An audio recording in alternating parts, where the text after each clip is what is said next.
All right, so we're going to get started here. It's a quarter after, and I'm sure that people are going to be filtering in as we begin our this class this morning. I want to thank you for coming to the first educational hour here for the fall. As you know, we've got a series of three classes lined up beginning today that are going to deal with discipleship and political activism or political engagement, which on the surface I think makes a lot of you squirm, and that's a good thing because we're going to talk about that. Why does it make you squirm? Or maybe it doesn't, and why doesn't it? Anyway, what I want to do by way of introduction, and I'll introduce the speaker here in just a second, I wanted to preface this, the whole thing, and if you have the handout, you can just follow along here my remarks. And part number one, why as members of Zion Lutheran Church should we be interested in learning about political advocacy, and what does political advocacy have to do with us as Christians? And I think that right off the bat we need to just ask this issue. Why are we even talking about this? Well, it may come as a surprise to some of you that we have a long tradition in the Lutheran Church of political activism. Our Lutheran tradition is full of examples of political activism, and I will go no further than just to refresh your memory about Martin Luther, to whom we owe many of our traditions and our theological orientation. He was, in fact, an active lobbyist, and I've given you 3 bullet points right here to drive home this point. First of all, Luther defended his theological ideas and criticisms of the status quo at the Diet of Worms in the spring of 1521. And he was called forth in this political arena, and he is addressing the highest political authorities in all of Germany. The German emperors are, that would be the equivalent of the President of the United States. All the territorial princes are there. Those are the equivalent of the modern-day governors. And Luther very, very forcefully stood up to those people and laid out his ideas, expounded his ideas as a political advocate for his beliefs. So he, right from the beginning, he does not shy away from getting engaged on the political realm. His success as a reformer, this is bullet point 2, was heavily dependent upon the political support of the local territorial prince, Duke Frederick of Saxony.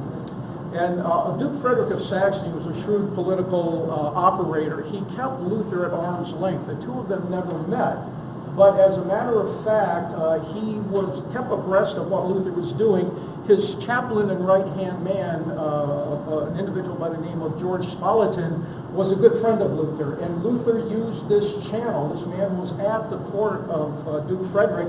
Luther was constantly in contact with him, laying out his ideas, pushing him to get the Duke's ear. And through this backdoor channel, right, he knew where the political power, the levers of power were in the court.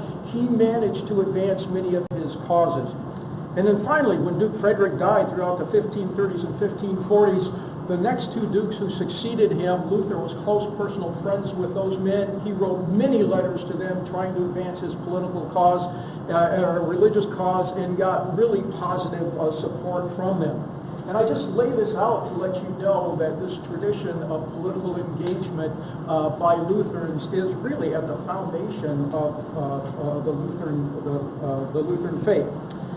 Much of what we do as Christians in terms of expressing our love for our neighbors can be carried on outside the political realm. And we're used to this. We're very comfortable about doing things like working at local soup kitchens or advocating for the homeless, writing checks for hurricane relief, something like this. This is what we do. And that is very effective within a certain level. But at the same time, there are many, many social needs. There are environmental issues, educational issues, homeless issues, issues dealing with elderly care, access to health care, civil rights issues, voting rights issues, and issues of social justice that may concern us as Christians. And we can be much more effective as advocates for these sorts of things if we engage on the political level. That is, if we engage in political activism. And so knowing how to be an effective advocate for a cause and working within the structure of a political system could pay enormous dividends in terms of how effective we are. So by leveraging then the political process to help us expand what we want to do as Christians, we can really, really have a much greater impact. Okay, So this brings us then to the whole issue of political advocacy, and at this point I'm going to introduce our speaker, and that is Jenifer Martin. Jenifer?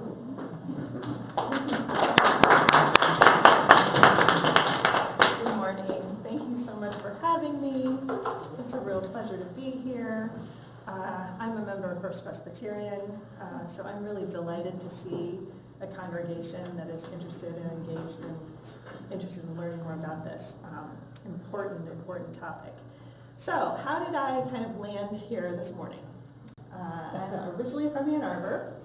I graduated from Michigan in 1989, so I'm revealing that I am 50. It's true. I moved out to Washington, D.C. with a bunch of friends from Michigan, and I worked on Capitol Hill in the House. I then moved over to the Senate. I spent some time in the White House, and while I was doing a blend of those things, I was getting my law degree at night at Georgetown. And when I finished, I decided that I really wanted to work in, can you hear me? Everybody can hear me? I wanted to work in a legislative and policy capacity with my law degree. So you might need to speak up a little bit. Okay. Right. Can you hear me? Okay. I'll come to you. So I decided that with my law degree, with that credential, that I really wanted to continue to work in a political policy setting.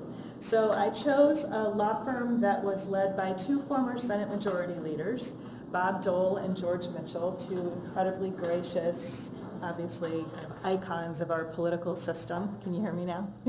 Okay. So at that firm, I represented a variety of clients, really ranging from nonprofits all the way up to Fortune 50 companies. So I'm telling you this because I have been the lobbyist, the registered lobbyist, sort of that karma, Jack Abramoff, like, you know, the bad karma that we lobbyists got. But the advocate advancing goals on the Hill and in the administration. And I have also been the lobbyee. So I have been the person that you all might have approached to advance your goals. So I've seen the process from both sides, and I've also seen it from the angles of the legislative branch being on the Hill and the executive branch being in the White House, and a little bit of that judicial branch with my law degree hat on.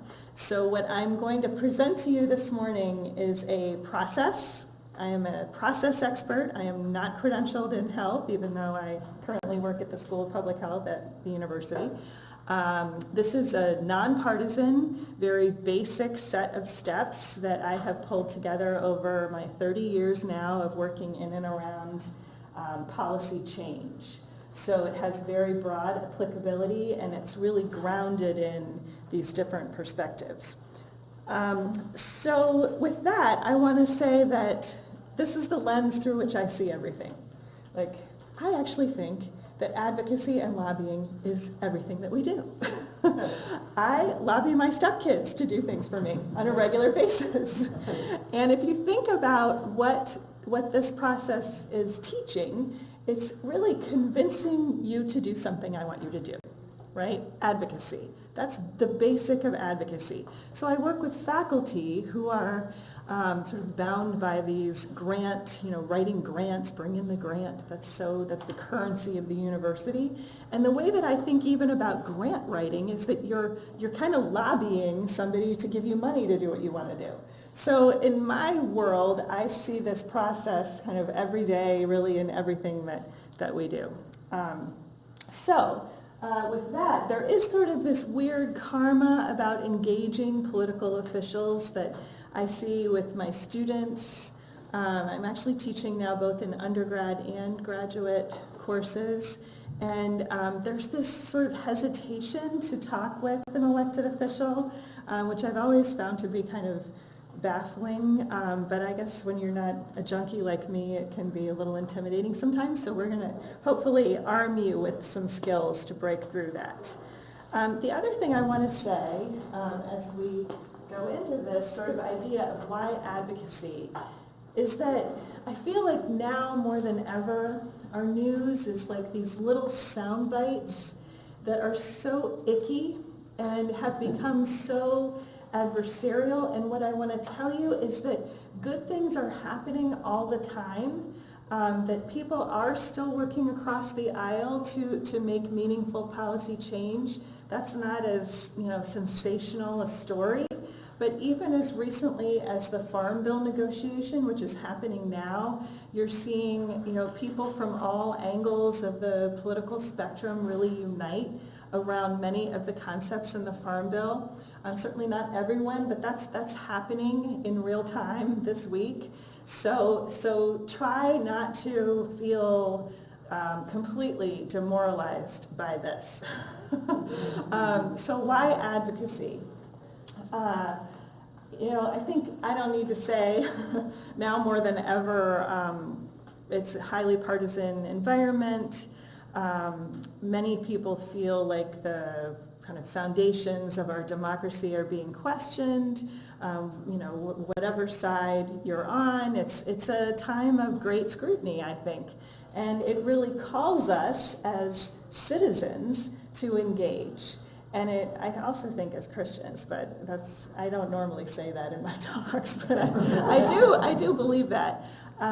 So now's the time. So this morning we're going to walk through steps and then talk about best practices and sort of do's and don'ts. And I do have many examples that I won't regale you with my top 10 list of bizarre things that faculty have done over the years. But anyway, I should add that in 2002, I moved home to Ann Arbor after 9/11.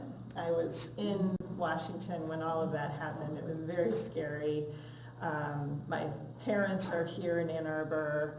I had this kind of light bulb moment that I was going to be around when they needed me, and so I moved home in 2002. I joined the University of Michigan School of Public Health, and I worked in the government relations role there until June.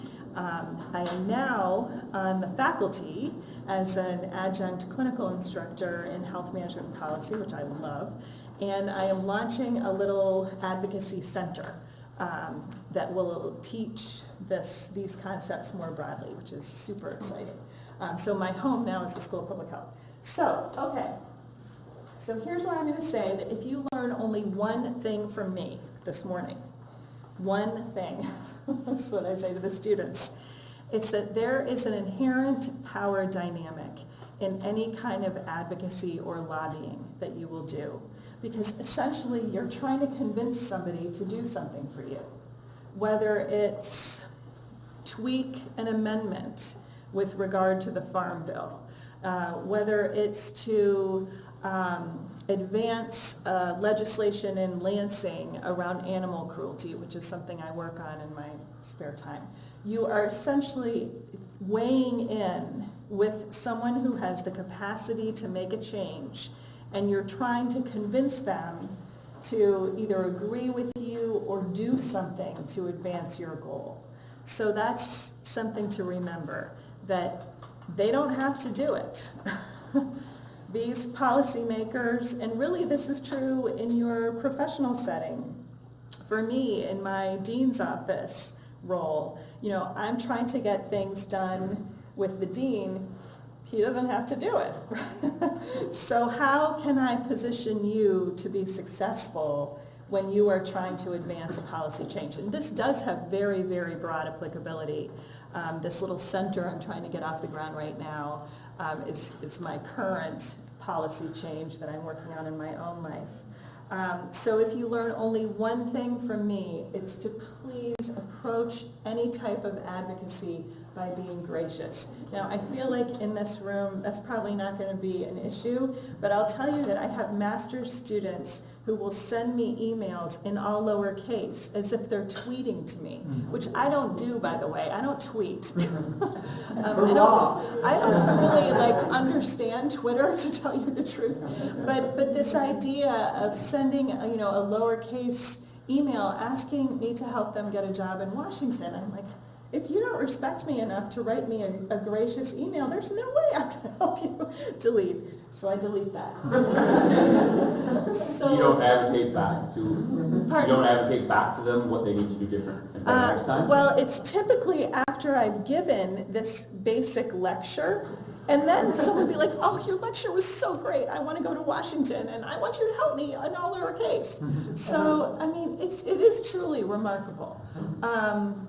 Yeah, it's a shame, but I really hone in on this with the students. So first impressions matter, and what that means is being aware of the etiquette and the protocol, which, you know, again, the dress, our faculty in some settings on campus, they don't need to put a suit on most of the time, but if you're going to Lansing or to Washington, you better have a suit.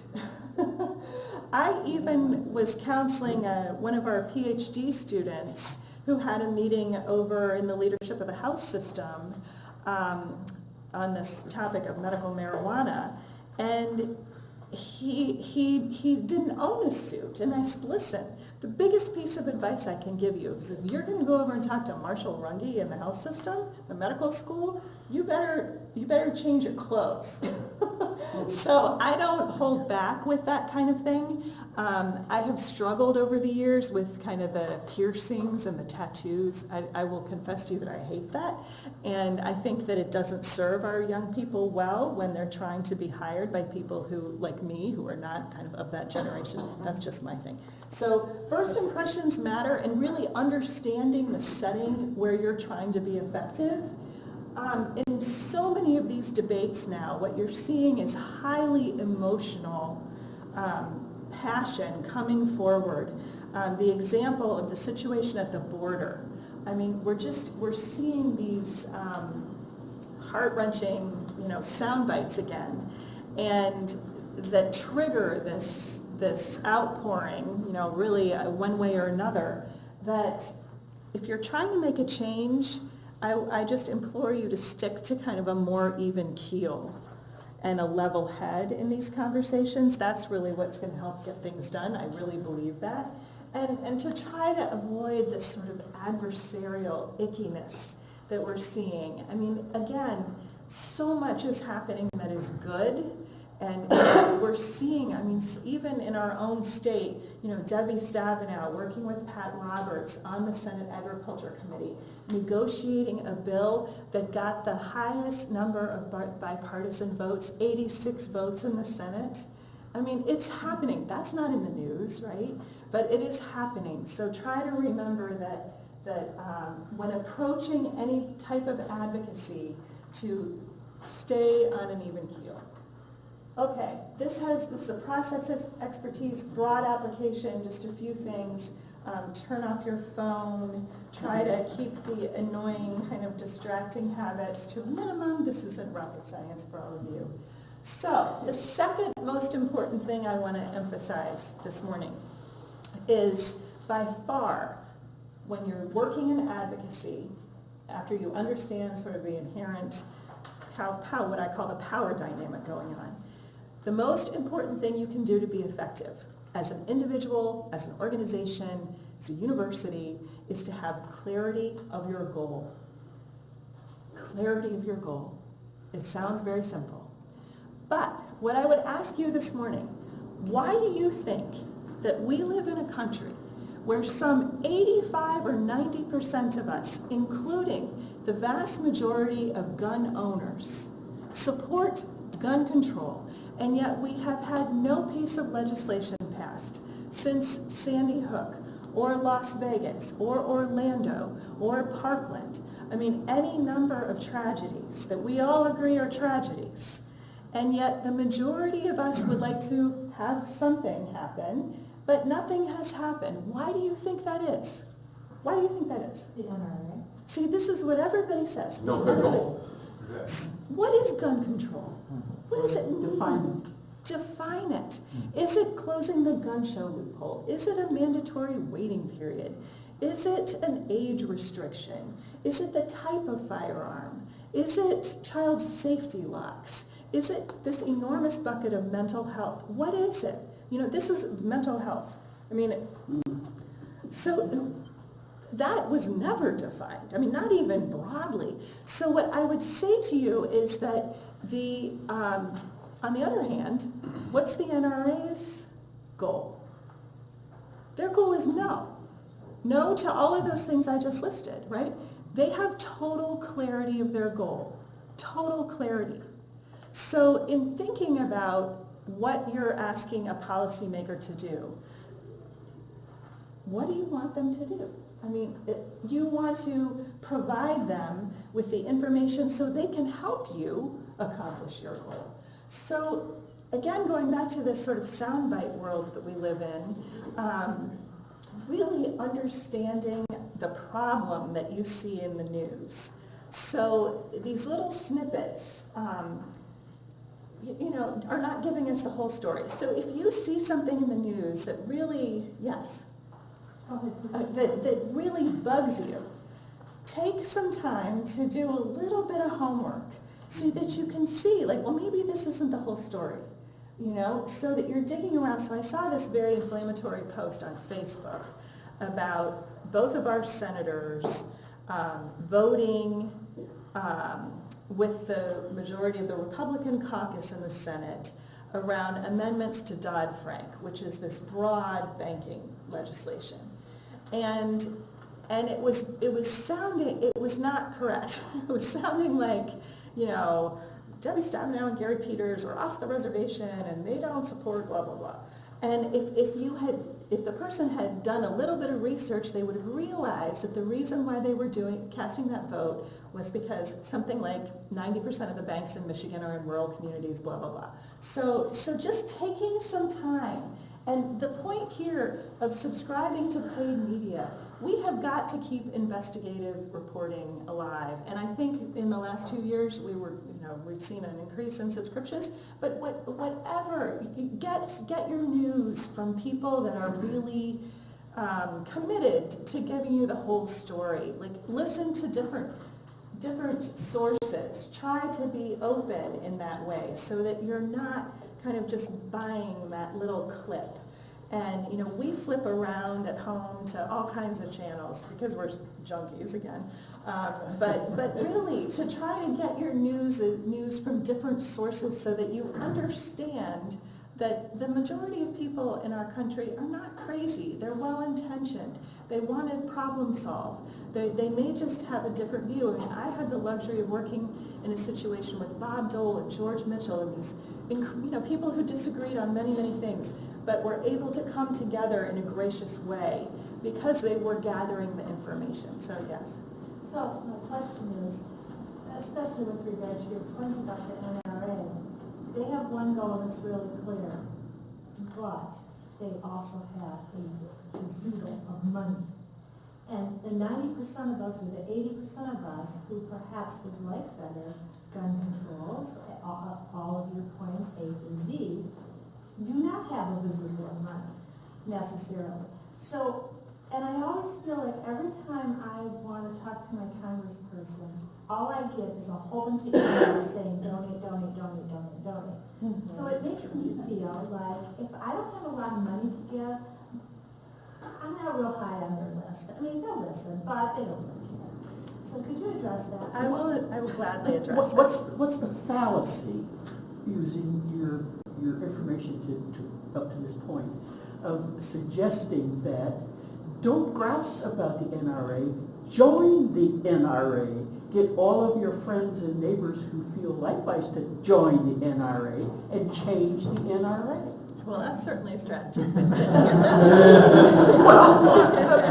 but it sounds like any alternative has been thought through a little bit. To join the NRA, you've got to pay money to the NRA, and that's the problem. Well, let me address this issue of sort of money in politics. Yes. So I am a believer that it's not about the money. I mean, what you've seen in the last 2 years, 30 years of doing this and working on many campaigns and being in and around elected officials, there has never been a moment in our history where members of Congress on both sides of the aisle have shown up to their town halls, their regularly scheduled coffee with constituents, had hundreds of people there and have had to leave through the back door because they don't want to answer tough questions. We've seen retirements. An unprecedented number of elected officials have chosen not to run again, including, by the way, right here in Northville. So, you know, it is about our grassroots strength. I don't believe it's about money, and I can give you many examples kind of offline about that. I don't believe it is. I think at the end of the day, I mean, I'm not going to discount the role of money, but at the end of the day, it is about elected officials responding to their constituents. It is still true. They don't want to lose. And so you and I can talk about a strategy, and I don't want to go too deep into the gun control thing, because in my view, the lens through which I see everything, is that because we don't have clarity of the goal, we lose the whole strategy. Money or no money. We don't even know what we're trying to do. We are an incredibly fragmented, what's the word? Sort of it's not an effective group. Let me give you an example of that, and then I've got to stick back because I don't have very much time this morning. The executive director, first of all, how many organizations do you think are part of the Michigan Coalition to Prevent Gun Violence? Of what? Michigan Coalition to Prevent Gun Violence. Well, There are more than 50 organizations, this kind of thing makes me nuts, so that are united. The executive director of the Michigan Coalition to Prevent Gun Violence, so back in February and March, when there were several pending bills in Lansing, do you know where she was? She was in Austin, Texas, taking care of her grandchildren. And I'm on the horn trying to get a hold of her. I mean, hello, like, you're not even in Lansing? So we have not we, the collective 90% of the country, have not focused and executed a basic strategy. So to me, that is not about money. It's about being trained. And I do want to emphasize, people are not trained in effective advocacy. That is why most strategies fail. And I will illustrate how people are not trained in a second. I could give you a laundry list of examples there. But my point with this particular slide is to really understand the issue, not just to buy into the soundbite.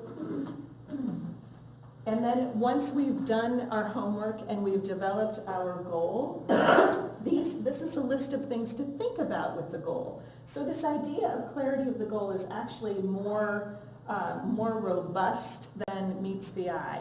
Because as an advocate in public health, one of the accomplishments we've been able to make in Michigan is we passed legislation several years ago now to become smoke-free.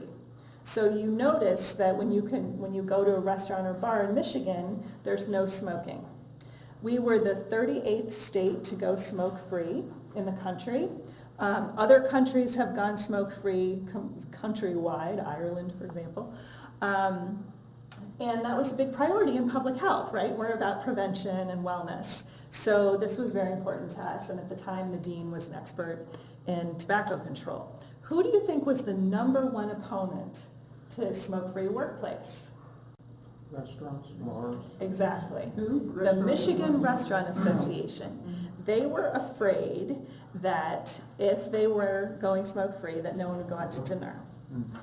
So what we were able to do in the public health community was look at what had happened in other states and essentially, in a very gracious way, say to elected officials, you might hear from the Michigan Restaurant Association that they're concerned about the impact of this legislation on their business, and they're worried that they might have to close.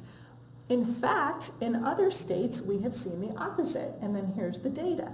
So in a very gracious way, we're kind of nipping that in the bud, right? So understanding all sides of the issue, one of the things and one of the reasons I put this in here is sometimes we have to think incrementally, short, intermediate, and long-term goals, and we have to think about compromise. And the example I want to share with you, going back to Michigan Restaurant Association, was while we were kind of shepherding the legislation through, the Detroit delegation united around an exception for casinos. And they were concerned that if casinos were smoke-free, nobody would go. So the public health community had to decide, can we live with that? Are we okay with that? Or are we going to try to just walk away and start from scratch, in a couple of years? And ultimately, the community decided to live with that. So that was an acceptable compromise. There have been some unacceptable compromises, and I am going to take a minute to tell you about one of them because I think it's relevant to our political landscape now.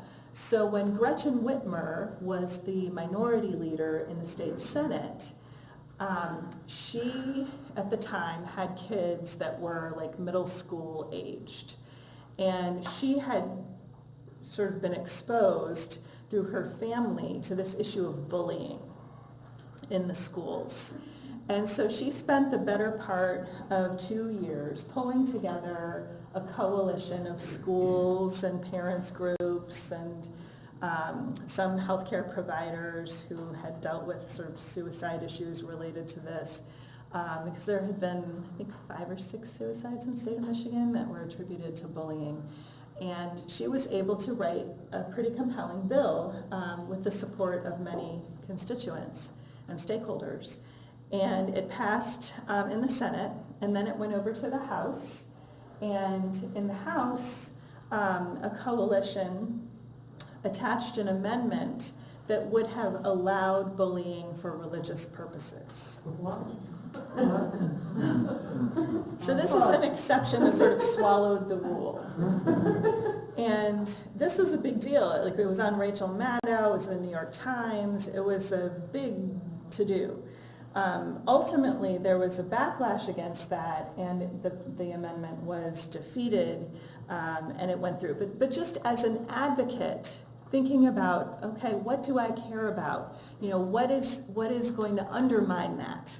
As an advocate, it's something important to keep in mind. Even with something like the negotiation around families at the border, what do we really want to happen there? Like, what's the goal there? And I don't think we've had clarity on that topic. Anyway, so just these are things that when you're thinking about what do I want to do, to keep in mind. Okay, we want to be as clear as possible. Many goals in healthcare, where I sit, sound to me like world peace. So what do we want to do? We want to provide high-quality healthcare to everybody for low cost. I'm like, give me something I can work with here. So when I hear a goal like that, I'm like, that's a vision statement. That's not a goal. Give me a goal, right, Jim? Isn't this true? So if possible, and I imagine that the bulk of what you see in the news that would, sort of spurn you to action is going to be legislation. And even something as close to home as like the deer cull. This is something I work on in my role at the Humane Society. I opposed the deer cull. So, and when I found out about it, I was like, what? And I live in an area where we were going to have sharpshooters like really close to our house, and we have dogs, and I was apoplectic about it. So when you see, so then it's like, well, gosh, who is making that decision? What's going to be my goal? And I had to do my own process, like, is it the city council? Is it the county commission? I had to really think about that. So it's not always intuitive. So here, when you're thinking about your goal, if you can include the bill, which last week you may have seen on local Fox 2 News and in the MLive, there was an article about a police dog, a canine, that had been left in the car. Did anybody see this? And the dog died in 90-degree heat. It was terrible. And as a result, there is legislation in Lansing that would prohibit pet owners from leaving an animal in the car. So if that is something that's upsetting to you and you want to call up to Lansing and say, please do this to protect protect animals, this is your little pitch right here. Either I'm calling or I'm writing, I want to urge you to vote for this bill, this is why. So really, really succinct and tight. All right, so after you know a little bit more about the issue than just a soundbite, that has sort of framed in your mind what you'd like to do about it, your goal, then you have to determine who is the person, the decision maker, who can help you accomplish your goal. Now, I will tell you that people spend an unbelievable amount of time talking about their goals to people who can't help them. Really, I mean, for me right now, I'm trying to do this thing at the school, and I've got the support of the department chairs, but that doesn't matter, right? I need the dean. So understanding the decision maker. Again, going back to the deer call, it's like, wow, so is it the city council? Like, who has power to do something about the deer call? Turns out it's the city council. But this is not always intuitive, and it may require a little digging around. I mean, I tell my students, many of my students are going on to become executives in hospitals, and I'll say, you know, who's making the decisions in your professional setting? Is it the board of directors? Is it a CEO? Who is it? You got to kind of figure that out. So understanding your target audience, and this is where elections come in. So sometimes if you don't like the decision maker, we got to get a new one, right? So importance of elections, importance of voting, I don't think I need to tell you all that. But you know, yesterday at Michigan Stadium, how many people were at Michigan That was Stadium? the best halftime show. Right, but we also learned this incredibly depressing fact that 20% of students on our campus are even registered, right? What? So, I mean, at a place like the University of Michigan, so we can do better. That ain't all that's wrong. It's crazy. So sometimes we have to change the decision maker. People will often say, how do I know, even which district I'm in? So I decided to take a picture of my voter registration card. So hopefully all of you have this. If you don't, and if you have questions about registration, please email me or come talk to me. I'd be happy to help you with that. Okay, so going to the point of the decision maker, the goal and the decision maker. So this was a picture I took in June of 2016, shortly after the Orlando shooting. And I was in DC for something else, and I was walking across Lafayette Park, right? Everybody knows where that is. And behind me are 2,000 people. And you might remember that after the Orlando shooting, then President Obama issued a bunch of executive orders around this topic. And then he had done everything he could, and he said, Congress, time for you to do something. So I show up, I happen to be there when this protest is going on. But I walk by this and I'm like, oh my God. Again, people are not trained. There's so many things wrong with this, as from an advocacy point of view. So just to read, what do you think is wrong with this slide? Who are you preaching to? What's the thing? So what? First of all, Rather than a goal, it doesn't really tell you what to do. pass same gun laws. What? So what does that mean? So first of all, what does that mean? And why are they in front of the White House when it's Congress? Right? I mean, I'm telling you this because people are not trained in how to be effective, even at the highest levels of our government in Washington, D.C. This happens in Lansing too. And I could regale you with stories about that. But there are 2,000 people behind you. You see media is going up to ask them. So here's what's deeply troubling to me about this. No matter how you feel about the issue, you have 2,000 people who have taken the day off, driven or flown into Washington for this event, spent time and money making stuff like this banner and all this. What I didn't give you was all the stuff they had out, like pamphlets and everything. All that stuff that somebody's had to print and cart there, and why, right? Why? And what happened after this? Nothing. So in Lansing, recently, I joined the board of the Humane Society 3 years ago, and I got wind of this rally that was going to be going on the lawn of the Capitol in Lansing around breed discrimination, which is basically about pit bulls. That you have lots of ordinances around the state that have specific restrictions against certain breeds of dogs. And people are upset about that. So I find out there's going to be this rally. I'm like, ooh, I was going to be in Lansing anyway for work, and I'm going to check out this rally. So I go over there, and on the lawn of the Capitol, there's like, again, maybe like 1,000 people. And they've got their signs, and they're wearing their T-shirts. And I go up to them like, what's the proposal? Like, what's the bill? Like, do we have a champion? Like, what's happening? And they're like, oh, I don't really know. And so I decided to kind of walk around. There was no proposal. So again, here in Michigan, you had people who had driven to Lansing, taken the day off while they're in session, so that's during the week, made a bunch of signs, same kind of thing. And for what? So I see these examples play out, and I think people are not trained, right? So my point to you as an individual is that if you have an issue that's bugging you, that is political, find out who can actually do something about it, right? And don't waste your time and money flying somewhere or creating a sign that is not going to help you.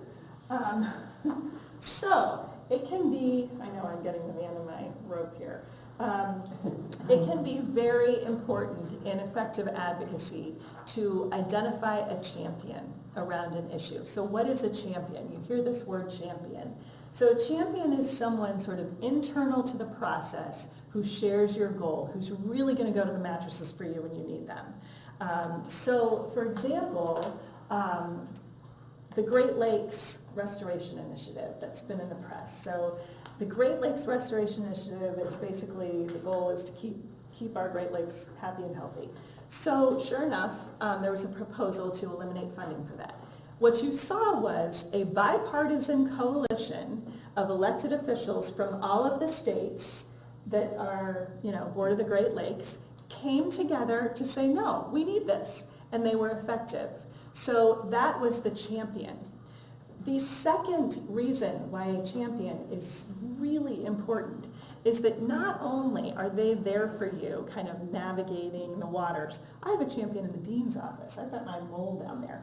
So that person is the mole who's telling you what the other side is going to do or what they're hearing. So for example, Michigan Restaurant Association, right, during Smoke-Free Workplace, when we were, again, kind of shepherding that legislation through, I get a phone call from my champion up in Lansing, like, Jen, Michigan Restaurant Association is bringing in restaurateurs and bar owners from every district in the state for this big rally against this bill. You guys better get up here. So it's your mole, it's your intel, in addition to your internal advocate. And for us, in Ann Arbor at the university, we're lucky to have someone like Debbie Dingle, who's really committed to the University of Michigan. So she's our champion for most university issues. So affiliate. This is really important. As individuals, separate and distinct from whatever professional capacity we have, what I'm telling people a lot these days is because you don't have time to be monitoring all of this 24/7, find an organization that espouses your goal and affiliate. And the reason that is important is grassroots. I need to wrap up.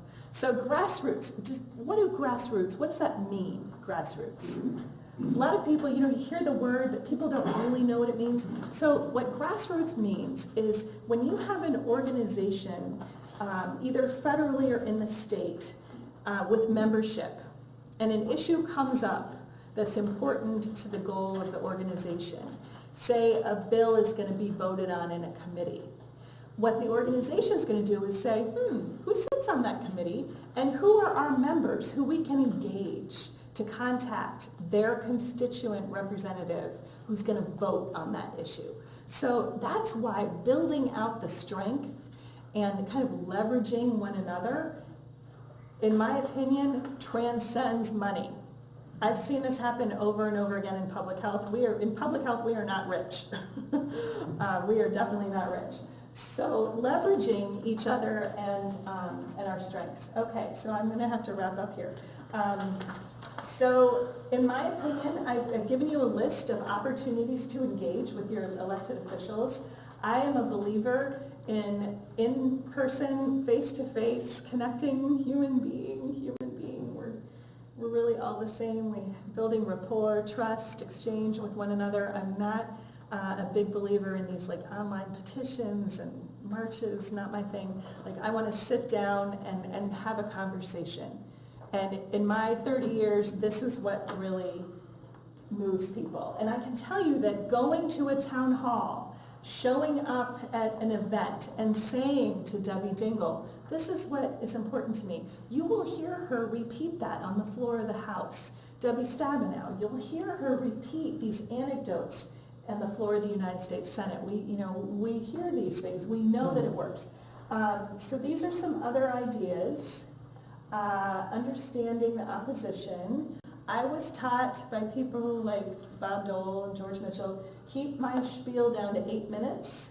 This is a generic template for a communication. I always start every communication, whether email, letter, phone call, in person. Thank you so much for taking the time to talk with me today. This issue is deeply important to me. I want to bring this to your attention. It's coming up for a vote, da da da. Thank you for meeting with me. I open and close with that.